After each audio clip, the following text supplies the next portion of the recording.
کیا صرف جانور کو ذبح کر کے اس کا گوشت کھا لینا اور اس کا گوشت بانٹ دینا، کیا قربانی کا مقصد صرف اتنا ہی ہے؟ اگر قربانی کے فلسفے میں غور کیا جائے کہ قربانی کا مقصد کیا ہے تو بندہ اس حقیقت تک پہنچ جائے گا کہ صرف جانور کو ذبح کر کے اس کا گوشت خود کھا لینا اور دوسروں کو بانٹ کر کے کھلا دینا، صرف اتنا ہی قربانی کا مقصد نہیں ہے۔ یہ صحیح ہے کہ قربانی کے ذریعے حضرت ابراہیم علیہ السلام کی سنت کو تازہ کیا جاتا ہے، لیکن قربانی اپنے اندر ایک بہت بڑا مقصد رکھتی ہے۔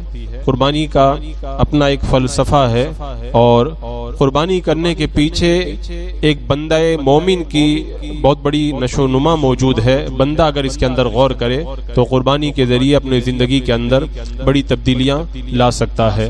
اللہ تبارک و تعالیٰ نے حضرت ابراہیم علیہ السلام سے فرمایا اذ قال لہ ربہ اسلم، جب ان کے رب نے ان سے کہا کہ گردن رکھ دو، سر جھکا دو، گردن رکھ دو میری بارگاہ میں، تو انہوں نے کیا کہا؟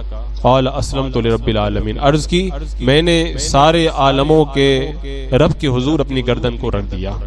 حضرت ابراہیم علیہ السلام کا یہی وہ جذبہ ہے کہ اللہ نے فرما دیا تو بات وہاں پہ ختم ہو گئی، اور اس کے بعد میں اس کے اندر ذرہ برابر بھی نقطے کی کوئی جگہ باقی نہیں رہ جاتی، چوں چرا کا کوئی موقع باقی نہیں رہ جاتا۔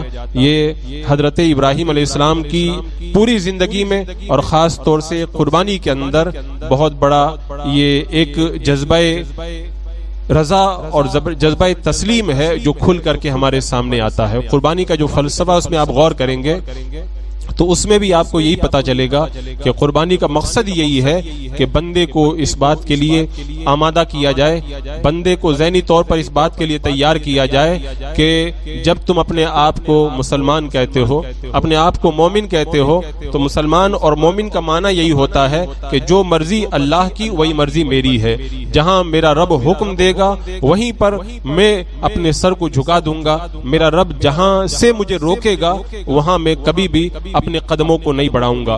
حضرت ابراہیم علیہ السلام کا یہی وہ جذبہ تسلیم و رضا تھا جو آج بھی اہل ایمان کے اندر قربانی کی شکل کے اندر باقی رکھا گیا، اور اللہ تبارک و تعالیٰ نے اسی لیے آپ کو اپنا خلیل بنایا۔ واتخذ اللہ ابراہیم خلیلا۔ حضرت ابراہیم علیہ السلام اور حضرت اسماعیل علیہ السلام کے دل کے اندر جو جذبہ تھا وہ جذبہ اتنا عظیم تھا، شیطان حضرت ہاجرہ کو بھی بہکا رہا ہے کہ وہ دیکھو قربان کرنے لے جا رہے ہیں، کہا کیوں؟ کہ اللہ نے حکم دیا ہے۔ تو عورت ہونے کے باوجود ان کے دل کے اندر عام طور پہ عورتوں کو اپنے اکلوتے بیٹے سے بڑا پیار ہوتا ہے، لیکن اتنے پیار کے باوجود بھی انہوں نے یہی کہا کہ جب رب کی مرضی ہے تو پھر میں اللہ کی رضا کے اوپر راضی ہوں۔ حضرت اسماعیل کو اس نے بہکایا شیطان نے، انہوں نے بھی یہی کہا جب رب کا حکم یہی ہے میں اس حکم پہ راضی ہوں۔ بندہ قربانی کے فلسفے کو سمجھے کہ میں نے 10,000 20,000 اور 50,000 کا بکرا کیوں قربان کیا؟ کیونکہ اللہ نے قربانی کرنے کا حکم دیا ہے۔ جو بندہ اللہ کی رضا کے لیے 50,000 کا 25,000 کا بکرا قربان کر سکتا ہے، کیا وہی پروردگار عالم اگر یہ کہے کہ مسجد میں آ کر کے نماز پڑھو تو نماز پڑھنے کے لیے تیار نہیں ہوگا؟ اگر واقعی وہ ایسا کرتا ہے تو اس کا مطلب اس نے جو قربانی کی ہے اس کے دل کے اندر رب کا تقوی نہیں ہے، اس نے صرف جو ہے وہ قربانی برائے قربانی ہی کی ہے، صحیح معنوں کے اندر وہ قربانی کے فلسفے کو سمجھ ہی نہیں پایا ہے۔